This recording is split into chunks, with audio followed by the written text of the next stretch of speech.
Good morning, everybody. My name is Tiina Hill, and I lead on the Digital Culture Network at Arts Council England. And I'd like to very much welcome you to the second Connected to Culture webinar of 2021. Thank you very much for joining us for this session. It's organised by Digital Culture Network and Google Arts and Culture. And just a very quick bit of housekeeping at the beginning. Please could you mute your microphones? Just click on the microphone icon at the bottom of your screen. We encourage you to use the chat function for questions. My colleague Rose will be there to manage that. I hope to be able to cover some of those questions towards the end of the session, as well as a few of you submitted questions on registration. And just to let you know that this session will be recorded and it will be uploaded to the Digital Culture Network website soon. If you don't know, the Digital Culture Network supports digital skills development in arts and culture, and we have a team of 9 tech champions, each with their own specialisms located around the country. We provide free support to arts and cultural organisations, as well as training and resources. So make the most of that. Since the formation of the Digital Culture Network nearly 2 years ago, we developed this wonderful partnership with Google Arts and Culture, who have hosted several digital skills training days with us. And very recently, they've published an excellent toolkit and a resource called Connected to Culture, which Moira from Google Arts and Culture team will talk through towards the end of this session. Moira, are you with us here? I am. Hello, everyone. Oh, great. Google Arts and Culture has also partnered with us on this series of webinars, which we've also christened Connected to Culture, which aims to explore some of the issues and the themes that have arisen in digital or the use of new technology over the last 12 months. Now, it would be a bit of an enormous understatement to say that the impact of the pandemic has had such a profound effect on arts and cultural organisations. Now, that use of digital and new technology has for many provided a way to rethink kind of creative content and business models. But for this particular session, this is slightly different. We're focusing specifically on young people and the way that the digital landscape has presented many opportunities for young people to express themselves and engage creatively, which has also created some challenges around safety and protection. Many of the organisations that Arts Council England funds provide opportunities for children and young people to engage in arts and culture. And given the last 12 months that we've had, that the migration of much of that work online, we thought it would be a good time to understand how that's changed and the kind of the impact of it on the future. And to help us cover that ground, I'm really pleased to say that we've assembled a wonderful panel. So today with us, we've got Malakaï Sargeant, a director and a producer, and currently an associate director at Theatre Peckham, leading on developing its work with children and young people.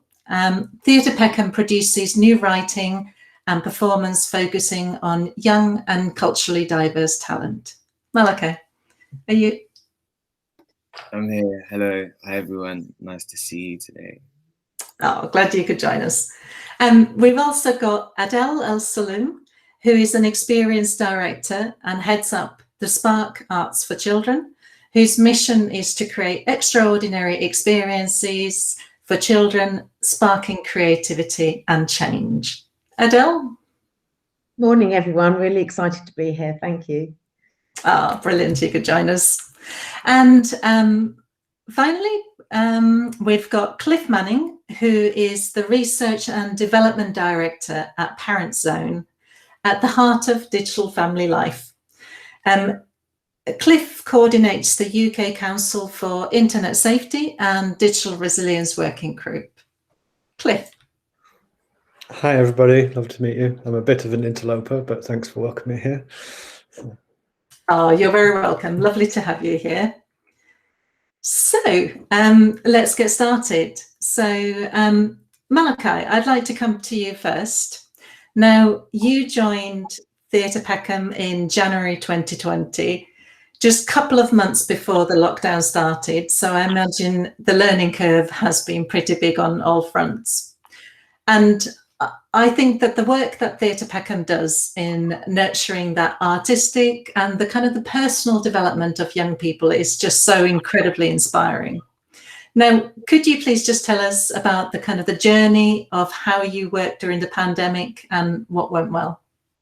Yeah, I can. It was a bit of a strange one. It was my first like job. So it was the first time I'd ever had a job with a salary, the first time I had to like commute into work more than twice a week.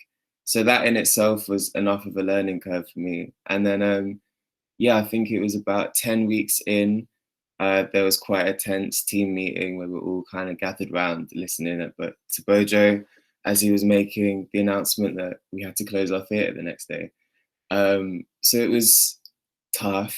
And then the immediate short term that followed was about repurposing a lot of funding so that we were able to continue to deliver projects for our young people.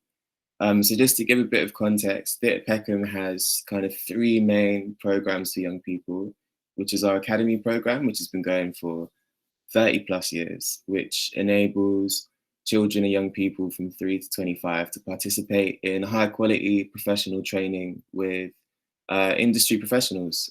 That's from like ballet to tap dance to musical theatre to drama, spoken word, producing like music on your computer with like all the stuff that I don't really understand how to do.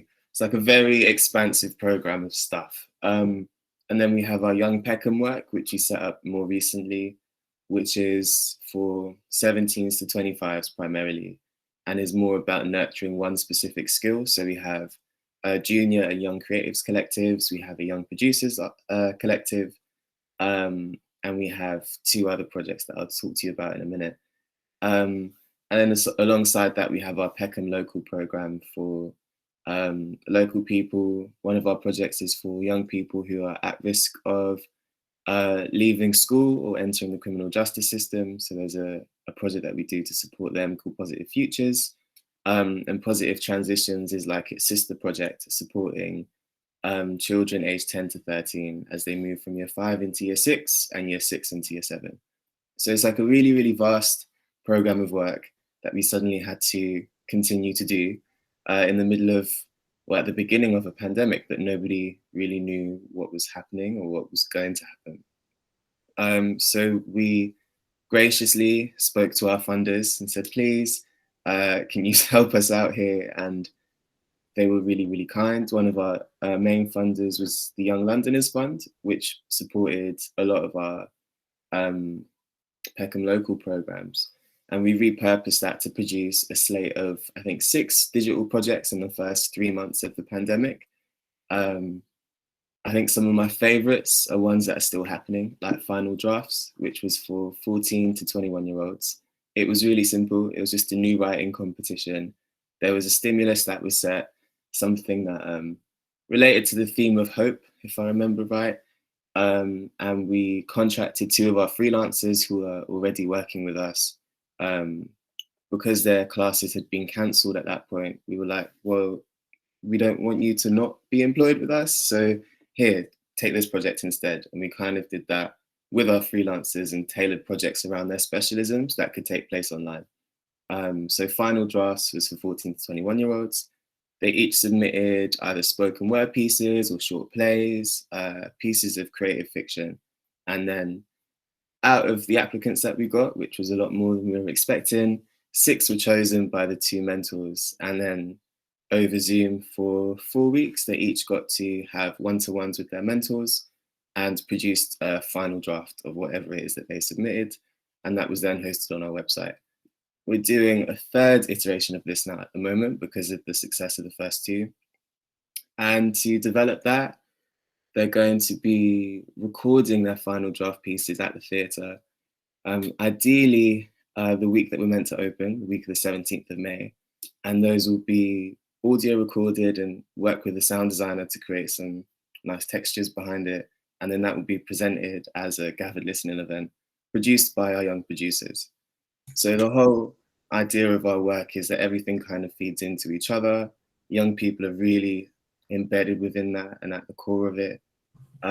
Similarly, we produced a podcast called Lockdown and Me in April last year, where we just asked our young people and our artists to send like voice notes on WhatsApp to our company phone. We collated all of those and sent them to a sound designer and said, can you make something nice out of this that, you know, is real and gives the lived experiences of young people that we work with and our artists, but also isn't all doomy and gloomy? That was basically the brief. The sound designer went away and did a beautiful job of creating this 20-minute podcast that captured the hopes and fears and joys and like anxieties of our young people and our young artists. And yeah, that was just kind of the immediate thing of we still wanted to engage people. How can we do that really quickly? How can we do that meaningfully? How can we engage freelancers and pay them for their time? And luckily our funders were like willing and able to allow us to repurpose our funding to produce digital stuff straight away. So it was a bit of a steep learning curve for the first sort of 3 months of the job, but I wouldn't change it.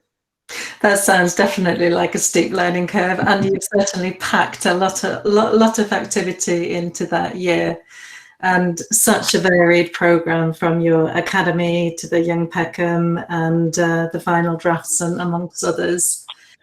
I think what you mentioned there around that kind of the hopes and the anxieties of young people, I guess I was really interested in kind of the work that you've really done through digital activity to that kind of meaningful support to young people around helping and supporting them to express themselves, connect with their peers, kind of create structure in their lives.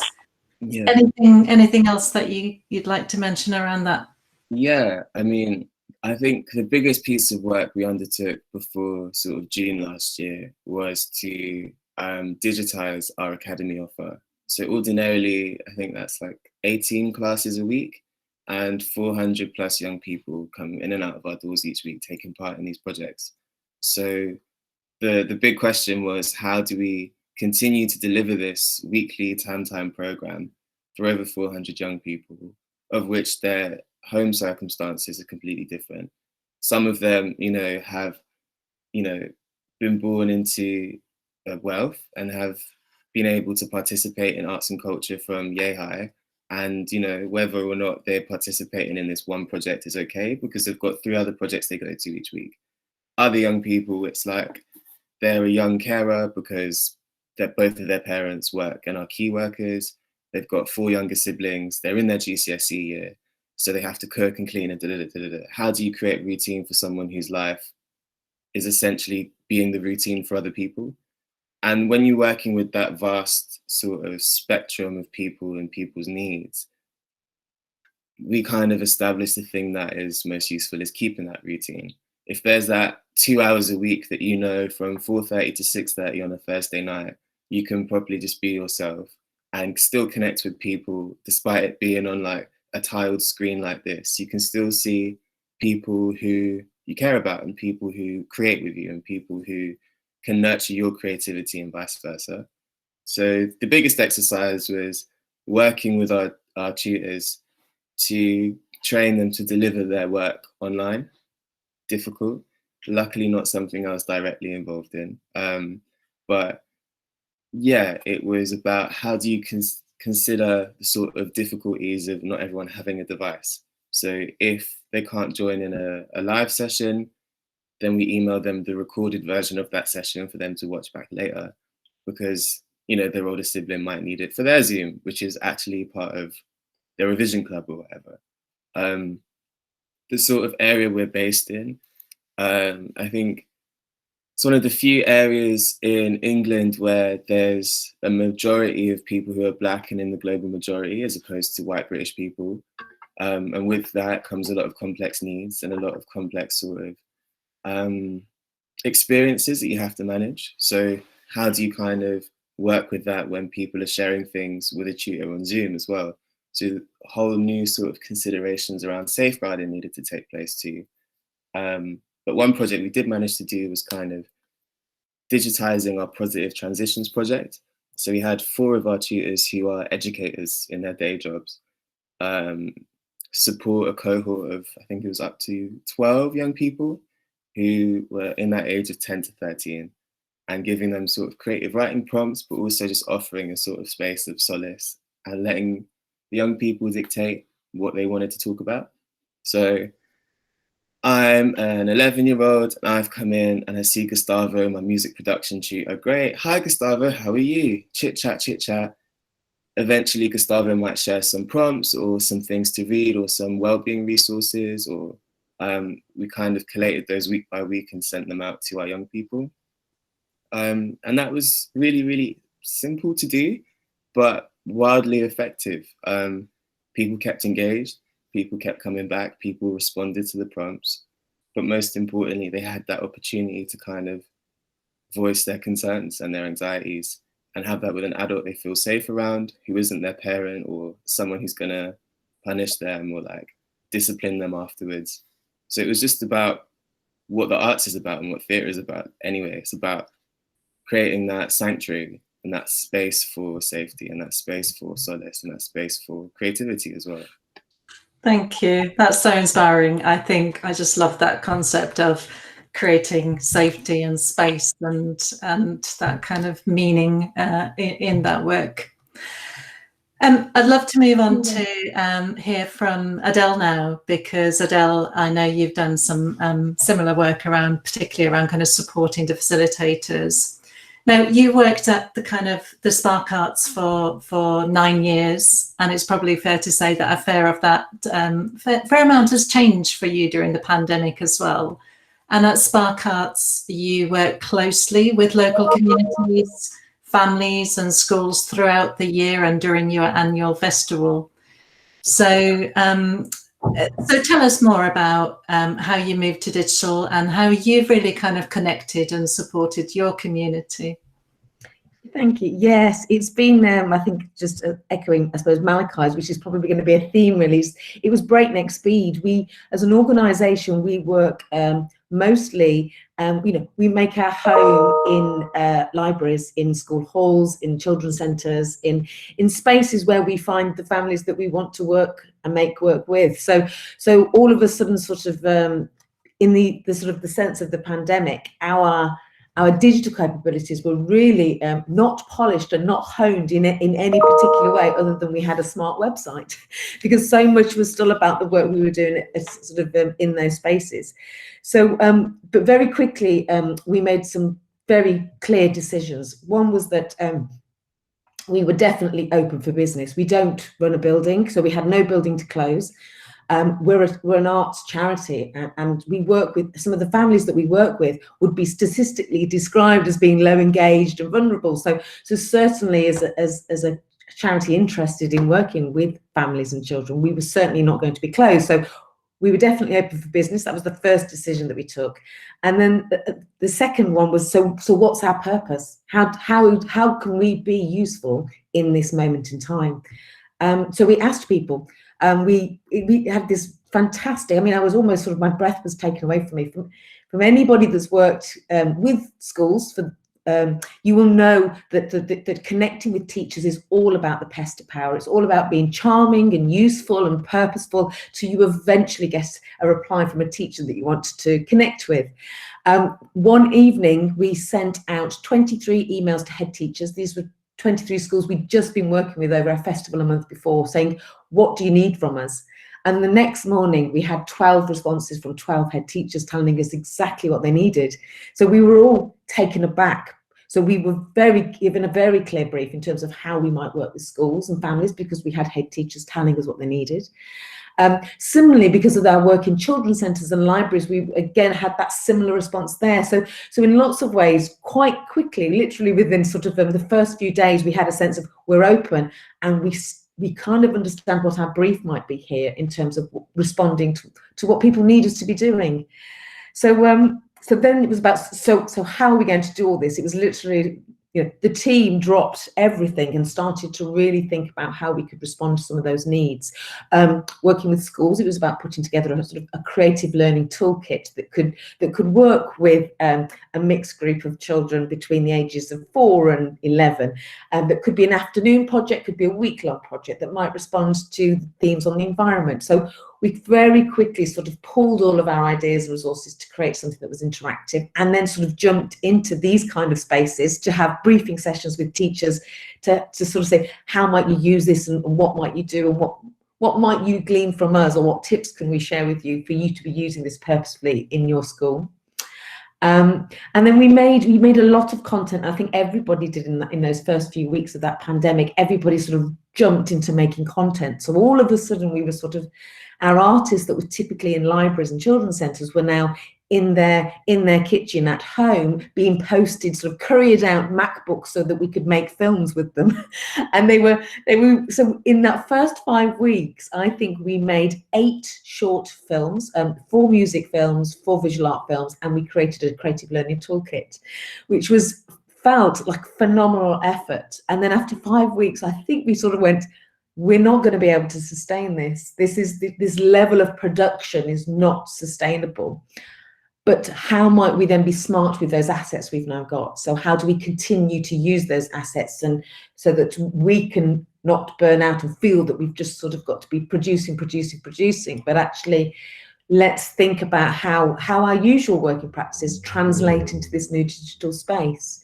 So we were able to take a little bit more time just to think about, so those children that still aren't being able to access the work online through their children's centres, or for teachers that aren't necessarily being able to reach out into the homes of children at home, how can we make some of this quite lo-fi that signpost parents back to the website, to those resources? So again, the partnership with the children's centres was about sending out lo-fi creative packs, which I know lots of people have been doing, but was signalling how they could get further engagement by coming back online to do those workshops. I think the other thing we did, because in terms of responding to need, we also were as acutely aware that the associate artists that we work with were all having their work just taken from them. And I did a quick look in my budgets and went, actually, we've got an underspend in a particular pot here. How do I use this to make sure we can give some artists some work? Because that's also about responding to that need. And very quickly says, well, we can either give one artist one commission, or we can commission 10 artists to do a day's work. So we did we invited artists to make a pitch about how they might spend a day just telling a story, on something recorded very lo-fi on their phone, that we could then share through our library networks. But of course, once you have these ideas, what happens is there's a ripple effect, because you start thinking, well, so why are we the people making the choices about those stories? Surely children should have some say in those stories being commissioned. So again, very quickly, we sort of set up a panel of children that could help us shortlist these pitches. So every idea, which was quite often a knee-jerk response, then became quite a big piece of work to manage, because we were trying to we were learning how to apply the values of the organisation to every piece of digital work. So we had a panel of 17 children and families, but even working out the framework, so the children all need the email on Friday so they can read all the pitches by the Monday, so we can have the selection process. So it was a huge learning curve, but I think because we understood how our business worked on the ground, it was just constantly asking ourselves, so what does this mean in the digital? How do we not lose sight of our values and our practice just because we're now in a space we just don't understand really how to occupy it?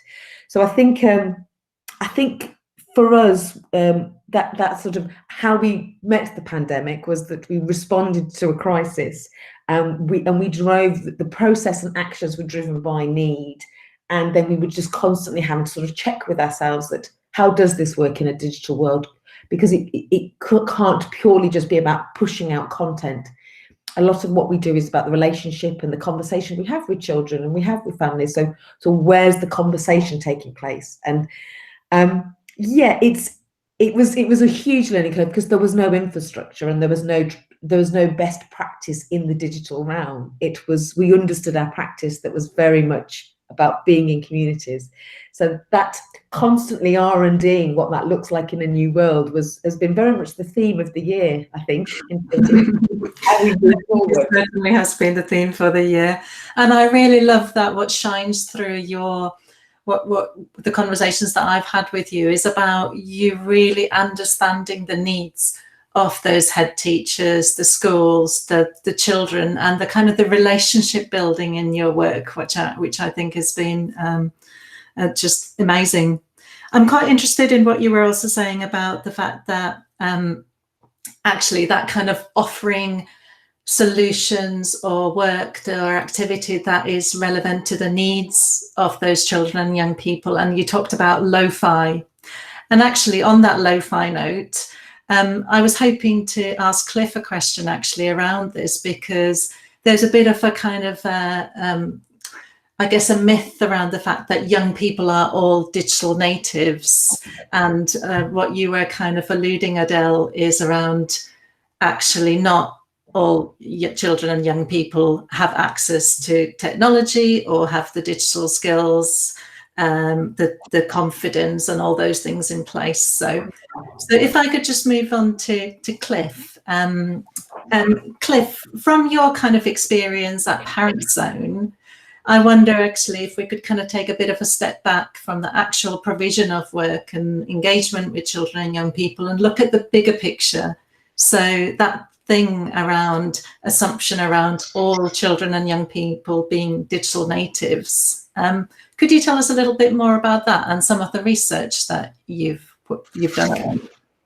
Yeah, thank you. Just first to say, we've been on whilst our organisation is supporting families around digital, we've been on a very similar journey to Malakaï and Adel in terms of one of the programs we deliver was the Google Be Internet Legends and e-safety program, which was predominantly face-to-face delivering assemblies in schools, and we had to do a very similar pivot to digital and learn, turning our office into a film studio and delivering online lessons and assemblies. And actually we've engaged far more parents, I think, echoing Adel's thing, comments. And what we've learned is also that the assemblies became a really important part for building communities in schools. It was the one thing that schools really missed, was bringing everybody together.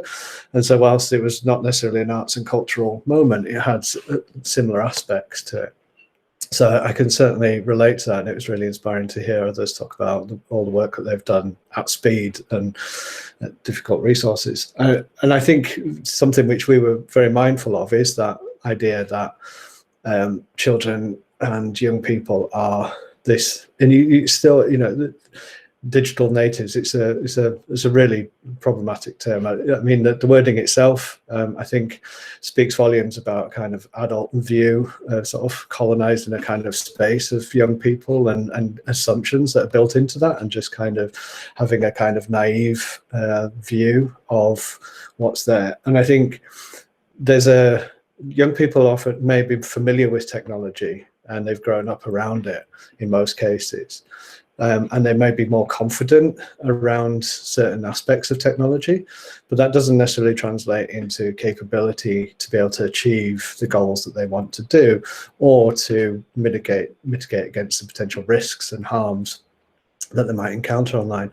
And actually everything that Malakaï and Adel spoke about was the relationships and values, and about understanding and critical practice and self-reflection and empathy with others. And those are things that actually are always developing in children and young people, and that adults have experience of as well. And I think so this notion of the children, you can throw an iPad at a 3-year-old and they know how to use it, and therefore they know much more than me, is it's undermining to both the child and to the adults. And I think one of the things it then says, oh, well, you're capable of that, you don't need my help, you can just go out and explore. And actually that's not true. Children tell us often what they want is the relevant support. They want relevant help in places where they don't feel that confident. And that might be different from what adults think that they need that help. And the other thing I think it does, and probably the biggest impact this whole idea of digital natives has done, is it actually undermines adults' confidence. So where adults may be less confident around digital, and we heard talking about, oh, it's something I wasn't prepared for, this pivot to digital, etc. But we do, when you apply what you learn and you apply principles and your work in practice, then actually, you can do that quite well on digital. But the notion that, oh, well, young people know better, so I don't know anything, and it actually undermines the confidence of adults in being able to deliver what they can do. At Parent Zone, we focus very much on amplifying and recognizing the skills that parents, carers, and professionals that support families already have. And we want to work alongside them to build their capacity within this digital space. And I think that narrative kind of undermines that ability. So we're constantly, actually, everybody has these skills to share. And I think one of the good things that digital can do is to bring people together to share stuff. There's some learning that can be shared across it, different ways of using it, different skills, etc. I mean, the other thing that, the whole digital native assumes is that every child is born with a top quality iPhone in their hand and has, unlimited credit and good Wi-Fi, etc. And also support when something goes wrong and help there. And as Malakaï highlighted, that's just often not the case. And we've seen that writ large with the pandemic, and that's always been there. And I think pandemic has just uncovered the inequalities that were already there, and they're not necessarily caused by digital, but are caused by a whole range of other things. But they're played out in this digital sphere, and so you see, children not having either. They may have access, but it's reliant on mobile credit, and so it's unaffordable. It's also unstable. It's about having access to different devices, and maybe one device in the family. So school might have given a laptop, but that might be the only device, and now parents also need that to access services, etc. Siblings, as Malakaï highlighted, having different needs. How do you do that? And so it does create and amplify the power dynamics there. I was struck by one session that was in, there was a lot of professionals who you could see from the Zoom window were on laptops, and the parents that we're working with were on mobile phones. And it just reinforces a power dynamic that is already there oftentimes between statutory services and others. And I think that's something we have to be mindful of all the time. No, certainly, Cliff. And I think that's really interesting, is not making those assumptions that everyone has that access. The other thing I just wanted to ask you about is that I think Adel and Malakaï slightly alluded to kind of the other challenges that come with digital working around safeguarding, around how do you kind of make sure that you have the processes and the systems in place to make sure that the spaces are safe for children and young people. So I was wondering whether there's any kind of tips or frameworks or guidance documents through that you've come across through your work relating to kind of online provision.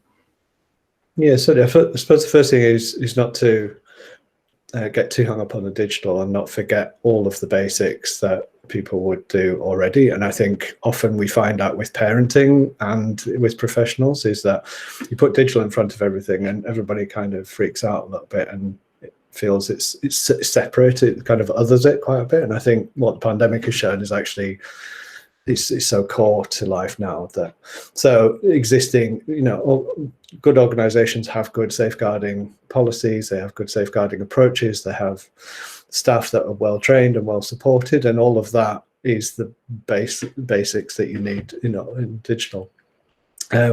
Within that, I think there's also to consider the particular affordances of digital. So some of the things to consider about devices, you're not, as I think Malakaï highlighted, that and as Adel was saying, you're used to being in more neutral spaces. So you might be in a children's centre, you might be in the theatre, which might have there's a code around it, there's a space around it. So now you're in personal spaces, that device can be moved around. So what's in the background, what are you providing access to? Other things is about the behaviors that you might be introducing, and new behaviors, the way that you use technology, maybe in a really positive way. So the voice notes example and using WhatsApp is a fantastic way to get a real lived experience and create some fantastic content for others. But you're also saying it's okay to share your personal experiences and voices with others, and that's in another context that might be quite high risk. So it's being mindful of reminding the children, young people, and the workers that, you know, how to contextualize it, so we know that that's working across there. Also being mindful that, you know, children who are vulnerable offline are often more vulnerable online. They don't have necessarily the access to the support, and that's been true in the pandemic as well, not necessarily having access to those other aspects of support. Two things which would be really critical is the UK Council for Internet Safety Digital Resilience Framework, which is intended to move beyond a kind of safety view and a protection view, and looking at how do you build children's and adults' resilience around digital. And it looks at, do you understand the risks in the space that you're in? Do you know what to do if there's something that worries you? Can you take the learning from that and apply it to future experiences or different contexts? And do you have the support to recover? And this is resilience not based on an individual's grit, and it's not about that kind of grit and determination. It's not that. It's about, an individual's resilience is the result of a collective action between us all, and you can only have that resilience when you're properly supported. But having some exposure and understanding of risk helps you to consider those. And I think there's a link in the chat to there, and we're looking for people with case studies on that as well, about how it might be used. And the framework is just a series of questions and prompts to help you think about online safety in that resilience frame, so that you're not restricting access, you're not making assumptions about digital natives, then you're undermining the capabilities of the professionals and adults in children's lives, and so hopefully it improves all of that. I'm sorry to I'm just, I think that's a brilliant resource, and I think I will certainly kind of have a look at it. I'm just conscious of time, and I just wanted to get to, we've had an audience question from Katie at Royal and Derngate, and she was asking us about whether the panelists have any thoughts on how blended live versus live and digital sessions might work in the future to continue to allow access for those who may struggle with in-person engagement once lockdown is over.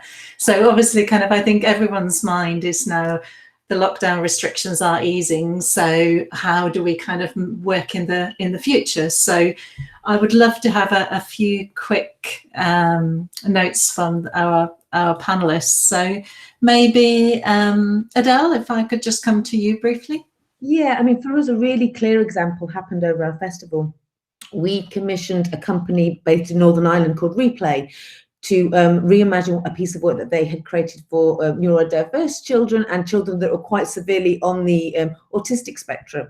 And they commissioned, so we commissioned something that was already, it was sort of an appropriation of a show, a theatre show that was already made, which meant they could film it on the set, they could wear the costumes. And it was kind of like a guided multi-sensory story trail that children and families could access in their home. But we also, knowing that those children might want more than just that, commissioned a sort of a piece of work that was for families about how the parents could be in that space with the child to get the most out of it, but also some live assets and parcels that we could send in advance. So we sent posters out to all of the families that booked so that they could put the poster up and they could reference it to the child that on Saturday we'll be doing this. We sent out tickets for the children to receive those physical tickets. And we also sent out sort of parcels of sensory things that could be used in that moment. So that combination of again, the lo-fi with the digital asset. But we had 123 families engaged with that piece of work. Now, across our festival, we would have had to have programmed 16 days of that show in order to access all of those children.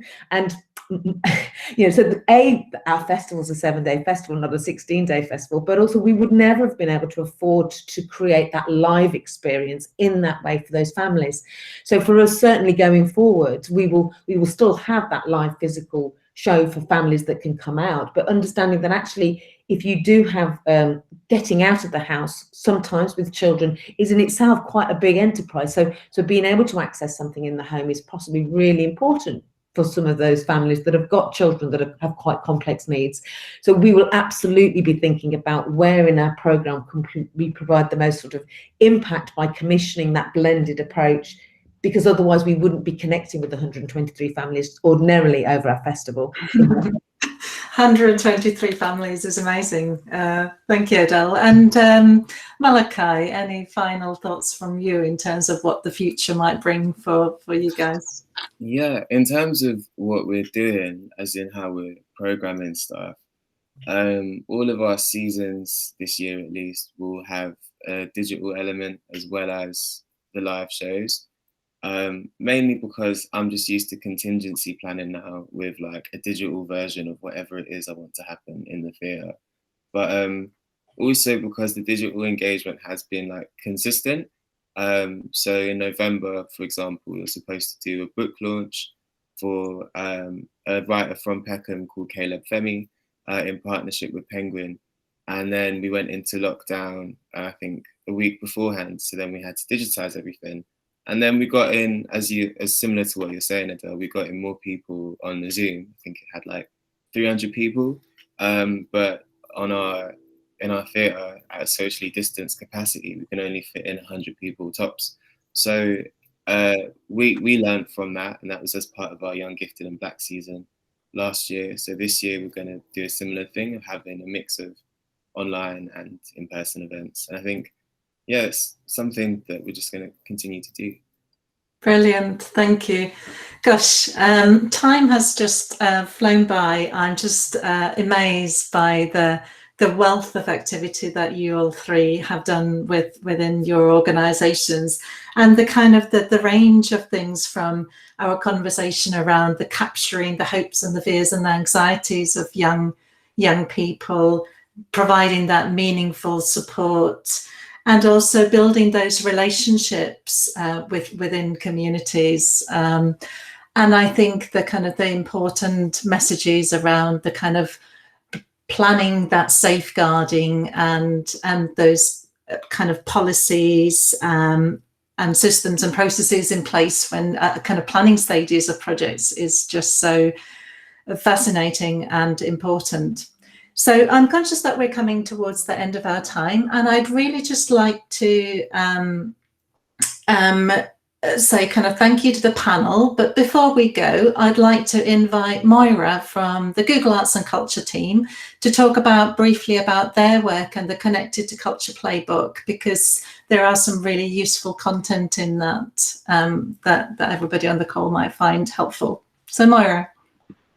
Thank you very much, Tiina, and thank you to all the panellists. It's been really interesting just to hear your insights on the safety and the creativity of young people, I think especially this year, as many common themes have come up as you've recapped. So it's really, really interesting session. I work with Google Arts and Culture, and for those of you who don't know, Google Arts and Culture is a free online platform, and we have an app as well. And we are a not-for-profit initiative that works with cultural organisations and artists around the world to basically make culture accessible to anyone, anywhere they are in the world.